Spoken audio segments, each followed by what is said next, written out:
আপনার পরিচিতর মধ্যে এমন কি কোনো মানুষ আছে যিনি হচ্ছে নাইস পারসন? নাইস পারসনটা কেমন হয়? যিনি সবার হেল্প করে, কাউকে না বলে না। ওর কোনো কাজ আছে, ওর কাজে যাবে। আত্মীয়র কোনো কাজ আছে, কাজে যাবে। এই নাইস পারসনগুলো কিন্তু সমাজে মানুষের দ্বারা খুব খারাপভাবে ইউজ হয়। আর এই মানুষগুলো না নিজেদেরকে ইউজ করায়। কেন জানেন? ওরা সবার কাছে ভালো সাজতে যায়। ওরা সবসময় নাইস। ওদের সাথে কোনো একটা কোথাও যাওয়ার প্ল্যান করবেন, লাস্ট মিনিটে বললেও হয়, আচ্ছা আমি যাইতে পারতেছি না, একটা ঝামেলা হয়ে গেছে।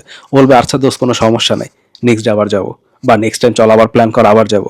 এই নাইস পারসনকে নিয়ে যদি আপনি কোথাও শপিংয়ে যাইতে চান, কোনো কাজে যাইতে চান, ওকে খুব বেশিক্ষণ আগে আপনার জানাইতে হয় না। এই একটা কাজ আছে আমার সাথে, 0.5 ঘন্টা পর তুমি যাইতে পারবা? হ্যাঁ যাবো তো। এই নাইস পারসনগুলো সমাজে সবার দ্বারা ইউজ হয়। আপনাদের কারোর মধ্যে যদি এরকম অভ্যাস থাকে যে নাইস পারসন হওয়া, মানুষের কাছে আপনি ভালো সাজবেন, এতে মানুষ আপনাকে পছন্দ করে, তাহলে এটা খুবই আপনার ভুল ধারণা। নাইস পারসন হওয়া বন্ধ করুন। মানুষ কোথাও ডাকলি হ্যাঁ বলা বন্ধ করুন। আগে না বলতে শিখুন। না আমি ব্যস্ত আছি, এটা আমি দেখবো, আচ্ছা তোর সাথে কালকে যাইতে হবে না, আমি দেখি দোস্ত আমার কাজের ফাঁকে আমি যদি বের করতে পারি তাইলে যাবো। নাইস পারসন হওয়া বন্ধ করুন, কারণ নাইস পারসনকে মানুষ শুধু ইউজই করে। আপনাকে আপনার যে মানুষগুলো কাজের জন্য ব্যবহার করে তারা আপনাকে খুব একটা পছন্দ করে না। তারা শুধু এই জন্য আপনার আশেপাশে থাকে যে ওরে নিয়ে যে কোনো জায়গায় যাওয়া যায়, কারণ ও একটা নাইস পারসন।